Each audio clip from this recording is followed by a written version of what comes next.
అర్థమవుతుందా మీకు? నేను ఇంపార్టెంట్ కాదు అన్నాను అంటే దాని అర్థం ఏంటి అంటే దేవుడు ఇంపార్టెంట్ అని చెప్తున్నానని అర్థం చేసుకోండి దయచేసి. నేను చాలాసార్లు చెప్తాను, వాక్యం చెప్తున్నప్పుడు నేనే ఉన్నాను, వాక్యం చెప్తూ ఉన్నాను, అయ్యగారు వస్తున్నారు, అందరు లేచి నిలబడతారు అంటే మీరు ఎవరికి ఇంపార్టెన్స్ ఇచ్చారు? ఇక్కడ ఎవరికి ఇస్తున్నారు? మీ చర్చిలో కూడా అదే జరుగుతుంది. అది ఎంత పాపమో తెలుసా మీకు? తెలియట్లా. అసలు మనం వస్తే ఎందుకు నిలబడాలి? ఎక్కడి నుండి వచ్చింది ఇది మనకి? అయ్యగారు బాగా పెద్దలు అయిపోయి పడిపోయా ఏదో మనం ఏదో కొంచెం అలవాటు చేసుకొని దాన్ని ఆచరణగా చేసేస్తూ ఉన్నాం. అది తప్పు. అర్థమవుతుందా? ఇప్పుడు ట్రైనింగ్లో స్టూడెంటే ఉన్నాడు, నిలబడి ఒక 5 నిమిషాలు మాట్లాడయ్యా అన్నాం అనుకో, ఆయన వాక్యం చెప్తున్నాడు. ఆయన వాక్యం చెప్తూ ఉన్నప్పుడు అయ్యగారు వచ్చారు. అయ్యగారు వస్తే ట్రైనింగ్లో స్టూడెంటేగా నిలబడొచ్చా? చెప్పండి, నిలబడకూడదు. ట్రైనింగ్లో స్టూడెంట్ అయినా దేవుని మాటలు అవి పలుకుతూ ఉన్నప్పుడు మనం అయ్యగారు కాదు కదా. ఇంకెవరన్నా వచ్చినా కానీ, ఇంకో పెద్ద అయ్యగారు వచ్చినా కానీ అక్కడ మనము నిలబడకూడదు, డిస్టర్బ్ అవ్వకూడదు. మీరు కూడా అలాంటి ఆచరణలు ఏమైనా పాటిస్తూ ఉంటే మీ సంఘాలలో మానేయండి. అది తప్పు. మన పేరు పెట్టి ఫలానా వారు వచ్చారు, ఫలానా చోట. నేను ఎప్పుడైనా మీటింగులకి దాదాపు రాను. ఓకే, నేను ఎప్పుడైనా మీటింగులకి వస్తే నా గురించి దయచేసి మీ 2 కాళ్ళు పట్టుకొని చెప్తున్నా, నా గురించి చెప్పొద్దు. అర్థమైందా? ఇప్పుడు దేవుని సేవకురాలు వచ్చి ఇలా చేస్తా, అలా బెంగళూరు నుంచి వచ్చారు మన కోసం ప్రయాసం, ఏముండదు, అంతా వేస్ట్, చెత్త. చెప్పద్దు, చప్పట్లకొద్దు, ఏమొద్దు. దేవుని మాటలు విందాము, మన హృదయాన్ని సిద్ధం చేసుకుందాం. దేవుడు మనతో ఏం మాట్లాడతాడో ఆ మాటలు విందాము అని చెప్పండి. దేవుడు మాట్లాడతాడు. దేవుడి మాటల కోసం ఎదురు చూడడం నేర్పించండి. మనిషి కోసం ఎదురు చూడడం నేర్పించొద్దు దయచేసి. అది కూడా పాపమే అని నేను చెప్తాను. అర్థమవుతుందా? అందరూ మోకరించి ప్రార్థన చేసి హృదయాన్ని సిద్ధపరచుకోండి. దేవుడు మనతో ఏం మాట్లాడబోతూ ఉన్నాడో, దేవుని ఆత్మ దిగి రావాలని, దేవుని మాటలు మన హృదయాన్ని సంధించాలని, దేవుడు మనతో మన హృదయాంతరంగాలలో ఉన్న పాపమును బయటికి తీసులాగున మీ హృదయాన్ని సిద్ధపరచుకుంటూ ఉండండి అని ప్రార్థన చేస్తూ ఉండు. సేవకులు పైకి వస్తారు, వాక్యాన్ని బోధిస్తారు. అప్పుడు దేవుని ఆత్మ కార్యాలు జరుగుతాయి.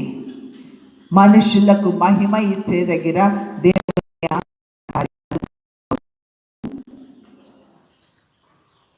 అందుకే మన సంఘాలలో ఉజ్జీవము రావడం లేదు.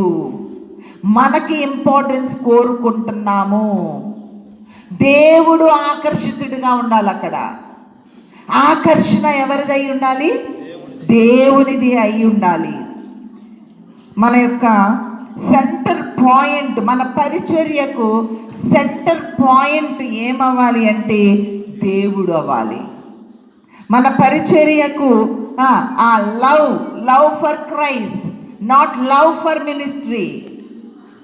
పరిచర్య కొరకైన ప్రేమ, సేవకుని కొరకైన ప్రేమ, సేవకురాలి కొరకైన ప్రేమ, సేవకుడు కూతురు కొరకైన ప్రేమ, సేవకుడు కొడుకు కొరకైన ప్రేమ అనేది సంఘములో ఉన్నట్లయితే ఆ సంఘములో దేవుని ఆత్మకార్యాలు జరగవు. That is 100%. అక్కడే మన సేవ పతనానికి దారి తీస్తుంది. మీరు దయచేసి నోట్ డౌన్ చేసుకోండి ఆ పాయింట్ మీ మైండ్లో. మన సెంటర్ పాయింట్, మన ఫౌండేషన్, మన యొక్క పునాది క్రీస్తు అయి ఉండాలి. ఆయన పట్ల ప్రేమ అయి ఉండాలి. పరిచర్య పట్ల ప్రేమ కాదు, ధనము పట్ల ప్రేమ కాదు, నీ చప్పట్లు కొట్టే వారి మీద ప్రేమ కాదు, నీ తానంటే తందానా అని డబ్బులు మోగించే వారి పట్ల ప్రేమ కాదండి. మనకి కావాల్సింది ఎవరి మీద ప్రేమ కావాలి? క్రీస్తు మీద ప్రేమ కావాలి. మన సహవాసంలో ఇది మిస్ అవ్వటం లేదా? మీరు ఎంతమందికి ఇది నిజమేనమ్మా, ఇది మిస్ అవుతుంది, మనిషి మీదే ఫోకస్ వెళ్తుంది అని నాకు అర్థమైంది అన్న వాళ్ళు ఉంటే ఒకసారి చెయ్యొద్దని అర్థం చేసుకుంటాకి కదా అమ్మా. మనుషుల మీద ఎక్కువ ఫోకస్ వెళ్ళిపోతుంది.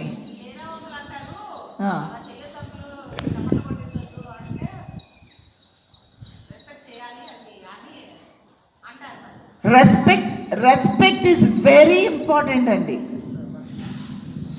రెస్పెక్ట్ చాలా ఇంపార్టెంట్. ఎవరికి?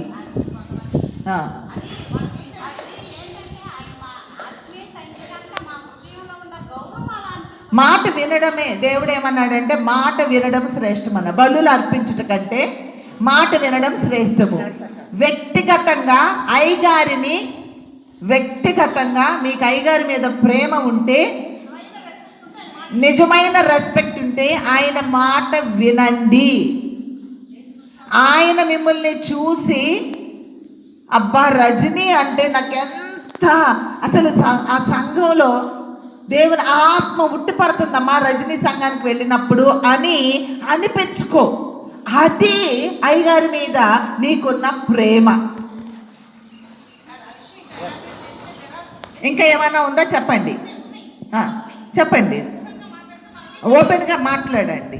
ఒకసారి ఒక సేవకులు ఒక ఆయన సాక్షి చెబుతూ, అసలు నాకు యేసుప్రభు అంటే ఎవరో తెలియదు, నేను అయ్యగారు నాకు అంటే యేసుప్రభు లాగా చెప్పారు. ఆ మాట వచ్చిన విశ్వాసం ఒక ఆయన మనసుపాటు చేసుకుని దేవుడిది ఏదంట ఇది అని చెప్పి ఆయన మనసుపాటు చేసుకుని ఆయన దట్ ఈస్ ట్రూ. ఆయన వెళ్ళిపోయి మన సహవాసానికి చాలా మంది రాకుండా ఉండడానికి అదొక రీజన్. ఈ సేవకుడు వెళ్ళిపోయాడు, చెప్పిన సేవకుడు వెళ్ళిపోయాడు. ఆయన యేసుప్రభు దేవుడు అన్నాడు, అయ్యారు నాకు దేవుడు అన్నట్టుగా చెప్పారు. ఈయన వెళ్ళిపోయాడు, ఆయన వెళ్ళిపోయాడు. ఇప్పుడు మీకు అర్థమైందా? ఒక మనిషికి ఇంపార్టెంట్ ఇవ్వడము అది ఆత్మీయత కాదు. At the same time important ఇవ్వకుండా ఉండడము కూడా పాపమే. కృతజ్ఞత లేకుండా ఉండడము పాపం. అసలు ఎలాగ దేవుని సేవకుల దగ్గర ఎంత కాలం ఉండి మీరు ఎంత ట్రైనింగ్ అయ్యి ఎంత సేవ చేసి మీకు ఇప్పుడు రెక్కలు వచ్చినాయి అని అయ్యగారిని వదిలేసి వెళ్ళిపోవడానికి ఎంత ధైర్యము, ఎంత భక్తిహీనత. అసలు ఇది ఎలాగ దేవుడు ఎలా మెచ్చుతాడు మీరు చెప్పండి నాకు. ఇది రైటా? ఉండి వెళ్ళిపోయిన వారు ఇక్కడ ఉన్నారు, ఉండి వెళ్ళిపోయే మనసు ఉన్నవారు ఉంటారు, ఉండి మనసు కలవని వారు ఉంటారు, ఉండి తప్పులు ఎంచేవారు ఉంటారు. నా సంఘంలో ఒక అమ్మాయి ఉంది, ఎప్పటికీ వెళ్ళదు, ఉన్న వాళ్ళని ఎవరిని స్థిరంగా ఉండనివ్వదు, చెదరగొట్టుంది, పంపించేస్తుంది. ఉంటారు వాళ్ళు, మానరు. ఆ వెళ్ళిపోయిన వాళ్ళకైనా జ్ఞానం లేదో ఏమో నాకు అర్థం కాదు. ఇది ఇక్కడే ఉంటుంది, మమ్మల్ని పంపిస్తుంది, ఏంటో తేడా అని ఆలోచిస్తారంటే విశ్వాసులు ఆలోచించరు.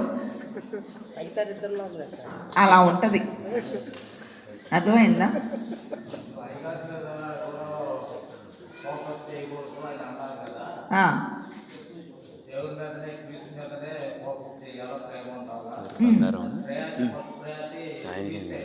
అవును.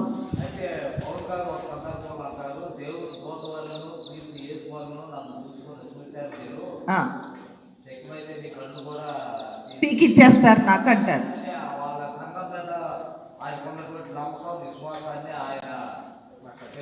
అవును.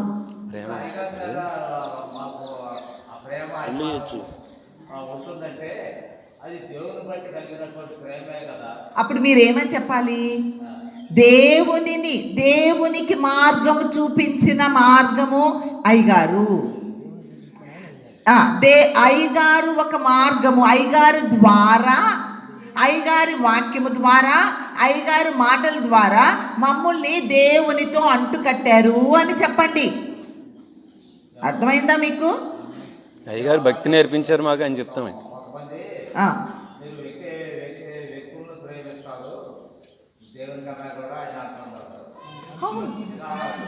అవును, అది రైట్. మనుషులకి ఇప్పుడు ఇప్పుడు ఆ అన్న చెప్పినట్లుగా ఇప్పుడు అయ్యగారు దేవుడు ఎవరో నాకు తెలీదు, నేను కూడా విన్నాను ఈ మాట. అయ్యా దేవుడు సహవాసం ఎక్కువ లేకపోతే నేను ఎక్కువ అంటే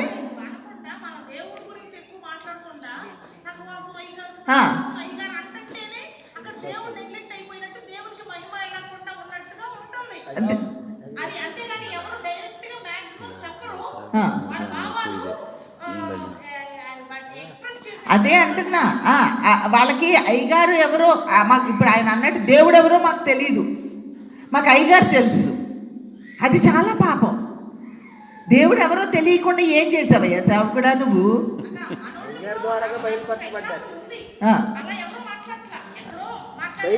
మాట్లాడట్లేదు కానీ అలా అర్థమైపోతుంది కదా.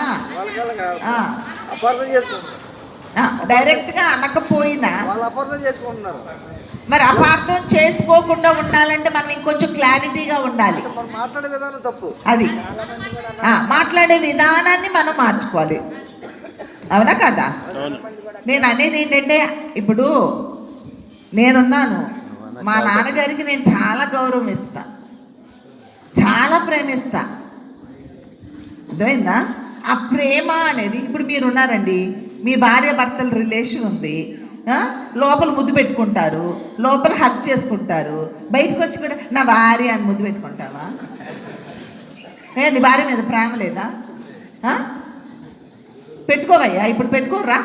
నీ భార్యను ఒకసారి ముద్దు పెట్టుకో, అందరు ముందు తీసుకురండి. ఎవరన్నా భార్య భర్తలు ఉంటే ఇక్కడికి చెప్పండి, పెట్టుకుంటున్నారా? లోపల పెట్టుకుంటారా పెట్టుకోరా? లోపల కూడా పెట్టుకోవట్లేదా?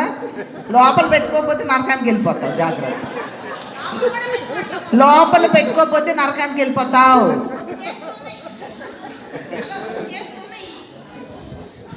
లోపల నీ భార్యని నీ భర్తని ముద్దు పెట్టుకోకుండా, పొగడకుండా, ప్రేమించకుండా, దగ్గరికి తీసుకోకుండా, దగ్గర పడుకోకుండా ఉన్నావా, నువ్వు నరకానికి వెళ్ళిపోతావు. జాగ్రత్త. ముసలోళ్ళు అయిపోయాం, పెద్దోళ్ళు అయిపోయాం, చిచ్చి ఇవన్నీ ఏంటి? తప్పు. అది చాలా పొరపాటు. సరే, దాని పక్కన అడిగి పెట్టేస్తే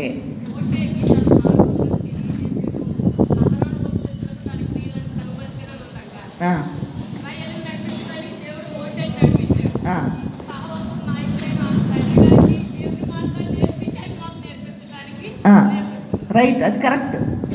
అది ఎవరు కాదనరు, అది అందరికీ అదే. నేను ఒక ప్రేమ రిలేషన్షిప్ మీకు లోపల ఎంత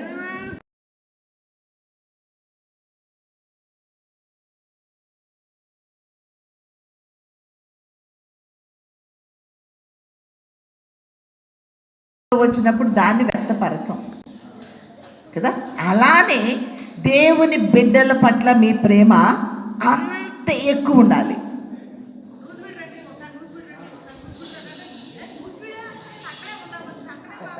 నిమ్మకాయ చెట్టు. ఒక్క నిమిషం, ఇది అయిపోయాక దానికి వస్తా. ఇది ఆ ప్రేమ అయ్యగారు మాట వినడంలో,